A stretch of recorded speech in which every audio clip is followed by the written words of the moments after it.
in flower growing, etc., in hothouses around Keysborough, Moorabbin. For those people who can remember that area, it was a huge horticultural area, and they grew a lot of flowers and all that sort of thing there. But the Howard 2000 tractors, they had a range of things on them. We've got a reciprocating mower on there now. They came out, you could have a mid-mounted mower on them. You could hook the rotary hoe onto them, or the rotavator if you wanted to call them that. They also came out with a blade on the front, which was another modification. I'm not sure whether Howard really liked that, but they did put them on, regardless of whether they were supposed to or not. Another Howard there, forklift attachment, the Kelpie tractor, the Howard Kelpie, again a very Australian name, and they were very versatile, tight turning little tractors. Another Howard 2000, this was a 60s model, this tractor here with the different shaped bonnet. Here's one of the Howard implements that made Howard in the flower growing areas, bold upright England and English ones, but they came out with a Howard engine or a JAP, a JAP motor on them. Oh, righto, a diesel on that one. So, as well, but the JAP engines were a magnificent engine. A lot of people used to try and grab them off and put them on a billy cart. Back in the day, they used to hammer. Might have had one of them. Anyway, another Howard going by, again, 1942, and that has the JAP engine sitting on the front. Of course, JAP engines were very well known for a whole raft of things. They also put them in motorbikes as well. The rotavator there, 1942, steel wheels, out of Sylvan. Now there was a hell of a lot of these up round the Sylvan, Wanton North, right through that area, and there were a lot of carrots grown with rotavators, rotary hoeing. I'm sounding like Ida Buttrose, don't tell her I said that. There with those rotary hoes, the hauler, and of course these were around the fruit market, around factories and everywhere, and if anyone ever went to the fruit and veggie market on Footscray Road, it's like watching a feature film out of India with the traffic now. These things were going everywhere. Howard 2000, modified somewhat. Now there's one with a blade on the front. They used to do another Howard, market trolley, 2000 front end loader, rotary hoe on the back, Kelpie coming by. Just needs an air conditioned cabin, doesn't it really? Yeah. Mid-mounted mower that I was talking about earlier on that they had on the Howard 2000. And there were thousands of these things sold throughout Australia and everywhere else too. A recreation place, that's a novel.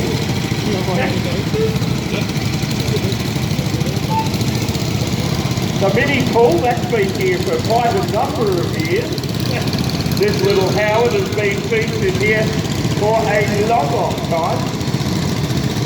Now, we're getting right back to the start of it, the Forstons.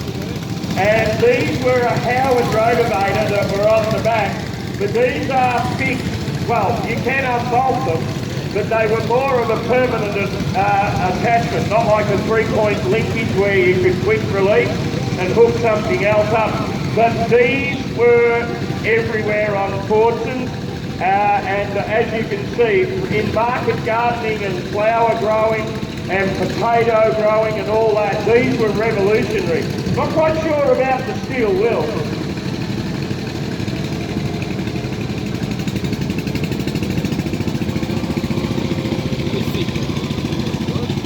So there you go. Now this one here is a chain drive, and they were also used extensively in the sugar cane industry as well back in the day. Mel Brisbane from down at Hamilton is quite a regular here with this tractor.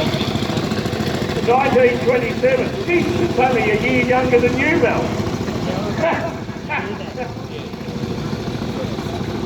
So there's a look at our Howard, the centenary of Howard. And if you go over here, there's a great array. The platypus dozers are sitting over there. I don't think they've come out. But the platypus dozers are sitting over there. Four-cylinder petrol, and of course the four-cylinder Perkins, and the platypus dozer with the Perkins could tow 3 tonnes. They were rated to tow 3 tonnes. So those are there. The Caterpillar going by, Hutchins plant hire. And the next generation of Hutchins is up there as well, and that's what we encourage here at Lake Goldsmith. Without the younger generation coming along, things like this will not exist any longer. International McCormick, yes, we used to build these here, manufactured and made in Australia. The Field Marshal tractor, the Widowmaker as these were known, they had a real habit. You'd hook onto the drawbar and they would climb over themselves and come over on top of you. But they were an English tractor. McCormick Series, again, trawler, used in the 2-tonner, as they were known, drawbar unit, used in, well, potato growing and all that sort of thing around Kinglake, Palangi, all through that area. Longmont, there's quite a few of them around that area as well. Ford's a major. Of course, Henry Ford's tractor, and Harry Ferguson had a lot to do with these tractors when he worked at Ford. And a lot of people don't realise that Harry Ferguson was one of the designing engineers at Ford, or Fordson, the English tractor. Petrol Kero, you used to start these on petrol, and petrol being so expensive back then. In the manifold here, you would get them up to temperature, turn the petrol on, and then go to Kero, and they would run on kerosene, which was a hell of a lot cheaper to use when you were working grounds and doing these things that the tractors did on farms. 3-point linkage, lifting gear on the back, or a drawbar tractor, either one of the two. This is a 3-point linkage tractor. Another piece of English equipment, the Land Rover. And of course Land Rover revolutionised a lot of things, but unfortunately they stayed in the dark ages, and then a company by the name of Toyota came along and copied a lot of it, but then modified it. And you have a look where Toyota are, and Nissan Patrol, quite a few of the other 4-wheel drive. Look, it's just a passing sun shower. Do not get upset by it. I promise you it'll pass sometime in the next week. The Land Rover there, used by military around the Commonwealth mainly, 4-wheel drive, and they went sort of, well, they were dropped out of aircraft, they were parachuted, they ended up in Antarctic. I don't know how they ran over there, but anyway, they were everywhere. An Australian-built tractor coming along here, the Chamberlain Super 90, built in WA, and they revolutionised broadacre farming in Australia. They were one of the first big tractors to really go into the broadacre farming. They had a 471 or a 453 for the Super 70, the Super 90 had the 71. And then they coupled 2 of these up together. They would fit dual wheels, they would do a whole host of things on them. They have a beautiful sound. Hear the supercharger there whistling away. Supercharged 2-stroke. That happens to be my daughter with a red bed on it. Going away, but you can imagine that on a cold frosty night billowing out across the paddock. They had a beautiful sound that most farmers would get after driving them for a number of years. David Brown, an English tractor. Of course, David Brown built a hell of a lot of equipment, from winches, tractors, Aston Martin. A lot of people don't realise that David Brown heavily involved in Aston Martin as one of the main designers. McCormick Deering coming by. Whoop, whoop. He's having a little fart there. Not happy about the weather. But here comes something that we can all relate to, ladies and gentlemen. The night car. Now there's a lot of people looking at me going, what the hell's he talking about? Well, before there was the flush toilet, kids, there was this. No, you didn't run out and do a poo in that. But what's this carpet around? And again, designed by Harry Ferguson, obviously in the fertiliser when he designed it, was the night pad. So there you go. You would have that in the thunder box out the back, and if you realise a lot of the old towns and all that had lanes up behind the back fence, this is why. Because this would come down, the door would open on the back of the thunder box through the fence, the full pan would go out, he'd put it up on his head, carry it over and put it in there, and out of the top compartment he would have an empty one and slot it back in. So there we go. Now, the old thunder box, the poo cart, as it was known. Now why are people turning their nose up? It's a fact of life. And it was how it was done. Oh, look out, I'm going to be run over by a Fergie. That's never good. Grey Fergie, Harry Ferguson, we were talking about him before at Fordson. He had a whole concept. Henry Ford thought he was a fruitcake, so he went out and came up with the Grey Fergie and the Ferguson system. And, well, the rest is history. He built everything from the night carts, scoops, you name it, he built them.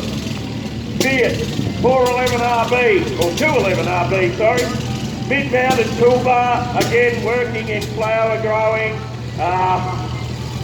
potatoes, vegetable growing, mid-mounted toolbar there. High clearance, so you could get over top of the plants when it came to doing all sorts of work, whether it was spraying, weed control was done with a lot of this equipment, and you could change the spacings of the wheels. 50-inch beds were pretty common back then, and you could change the wheel width out to whatever bed width you wanted.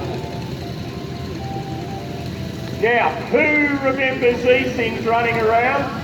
Harrington's Bakery, all the bakeries had them, and they'd home deliver in these things running around.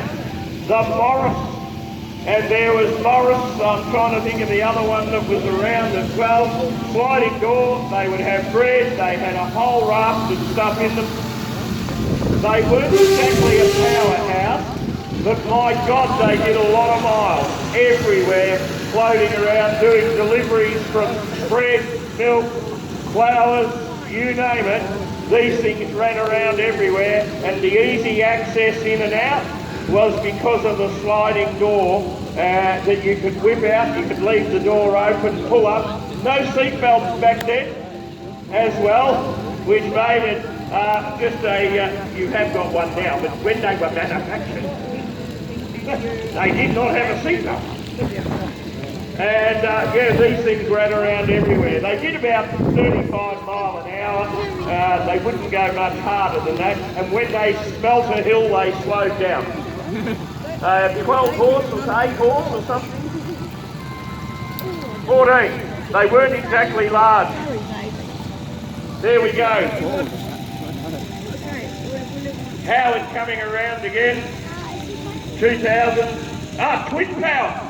That's the go. A twin-powered Howard. Who'd believe that? Another Fiat coming along. Now this has got the bed former on it. This is a pretty standard Sylvan Wandon on it. 50-inch bed, the Howard selector built, and that's how Gibbons Rawlings toolbar on the back. And then you would rotary hose through and it would form your beds up in here where I'm standing right now. There, out there in the middle, if you want to wander out there later, you can have a look. They did a couple of runs with it yesterday. We'll get underway with our scheme. And may I say, we have the New Zealand engine leading the way. Lincoln Lady, the lovely Rustin, but I must say it's with a heavy heart that I talk about these engines, because Noel Miles, father of Rodney and Andrew, and grandfather to Hayden and Ryan, passed away only about 10 days ago. And they have come across the ditch again, and they are running the engine. Noel, for those people who knew him, was just an utter gentleman who could sit down and talk to anybody from all walks of life, and was coming across here since about the late 80s, early 90s, and they've restored these engines here, and unfortunately, as I say, about 2 weeks ago, unfortunately, Niall was admitted to hospital and died soon after, which was a very sad thing for us all over here. But it's good to see everybody here, Rodney up there. Not quite sure why my son's driving, but anyway, there you go. Basie Lady was another of the engines, one of the first ones they restored from an absolute scrap heap back to what it is. It's one of 2 engines left of its type out here, and Basie Lady did a lot of work around Hamilton, Coleraine, Casterton, through to Mount Gambier. Heavy haulage unit really would be the way to describe it. Pulling transformers and all sorts of things around those areas off the railheads of the day.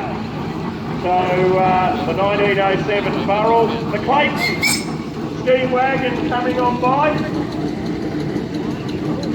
The next generation after horse and drays, horse and cart and everything, the steam wagon, the trade truck really of the day. Clayton is just a brand or a make, no different to Isuzu, Hino, Bedford, whatever you want to call it in this day and age.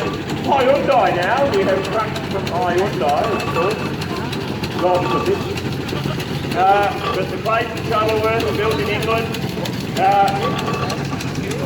roof overhead, hot in summer, maybe not too bad today. He's a little bit drier than most probably me standing out here, but as you can see, what a revolution. You didn't have to stop with the horses and all that, provided you had coal, wood, whatever to fire it up with water, away you'd go. Tidy little traction engine, Abilene Porter, originally a road roller, converted to a traction engine many years ago, is an engine that's been at these rally grounds since 1962. It has been here a long time. It's one of the pioneers of the rally grounds here at Lake Goldsmith. The Cowley Roller, 1930 model, built right here in Ballarat, ladies and gentlemen. Yep, we used to make stuff like this. And Cowley Road Roller, obvious what it did. It has made a lot of roads around Ballarat. And the Cowley. Eureka Ironworks, Miller Brothers Engineering in Ballarat, for those people who are familiar with Ballarat, was where these were built. The John Fowler 6-horse engine coming by next, owned by the Scobies at Dean, and magnificent little engine this. I have carted this engine all over Victoria with the late Les Buckle travelling chaff cutting show. We cut chaff and thrashed at Melbourne show, the Federal Square in Melbourne, where else? Hill, Coleraine for the Christmas parade. Anyone who comes from down there, that's the engine that used to do the Christmas parade every year. It's been Bendigo, you name it, it's been everywhere, that engine doing displays. It's featured on quite a few ads and films and everything. It's terrific, really, when I think about it. So another Fowler going by, the 1909 model, and the Yellow Peril, as it got the nickname for obvious reasons. And an engine that would have been used for contracting, whether it was thrashing on a rock crusher. A lot of these engines came out from England and were bought by government departments like shires and everything, and then were sold on to go into contractors' hands for thrashing, road making, rock crushing, a whole host of things. And of course, you've got to realise, ladies and gentlemen, the logistics of ordering an engine like that, 12 months for the letter to get over there and get it ordered, and then about 3 years before you saw the engine and you paid for it up front. They came out on a sailing ship, most of them, in their day. They were freighted out, and of course ships sunk. There was all sorts of things that happened when you were shipping them out. The phone going by, another English engine. You had Fowler, Bowden, Ruston, McLarens. There's a whole raft of engines that were built in England. A lot of people wonder why we had all English engines. Well, King, Queen and Country, we were a Commonwealth country, so we tended to lean more towards the English engine. Although there were Case engines and that out here, Buffalo Pitts.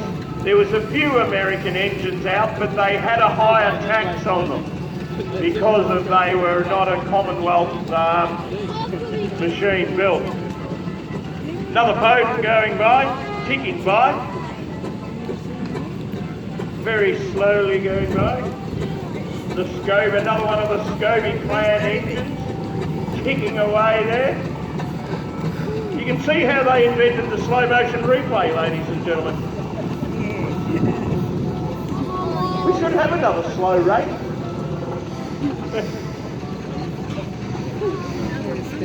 This one sat down not far from here in Yellow Waipora for many years and was, well, in poor condition, I will say. And Steve Scobie got hold of it and they have restored it back up, and she's looking absolutely magnificent. An Ameling Porter going by. Now, we were talking about Tiny. Well, this is what Tiny looked like in original life before it turned into a traction engine. So the Ameling Porter, an English engine again, and it's quite obvious to see what it does because it's doing it right now in front of your very eyes. A bit of moisture, look at the way it's pushing down the surface there with the front drum and tilting up the hill. Another Fowler coming by. Victorious. The late John Norris, who was secretary here of this club for, well, many years. Our longest serving secretary to this point, may I say. And this engine, well, featured in a lot of ABC, Big Country, you name it. This engine was on it. It's very well known, old Vicky as we call her, and has been here since the 60s. Again, another engine. Would have been used for a contractor, thrashing, all that sort of thing. Would have come out as a government engine of the day. Rusted by the Kiwis, as we were talking about earlier.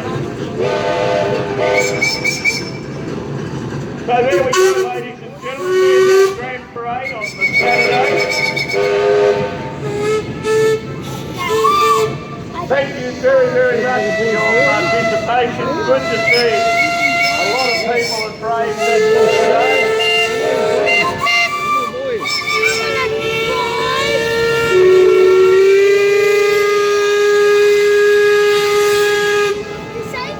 Of course, last November, ladies and gentlemen, we had about 3 foot of water right where I'm standing right now. We had a major flood, which was caused by not so much our creek, may I say, but was caused, the water came in from that direction, not that direction, and really has created a lot of havoc and has cost the club a dear amount of money, but we are trying to get everything back up and running again. So we do thank you for turning up today and supporting us, and I hope to see you coming back here for many years to come. Thank you very much, ladies and gentlemen.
What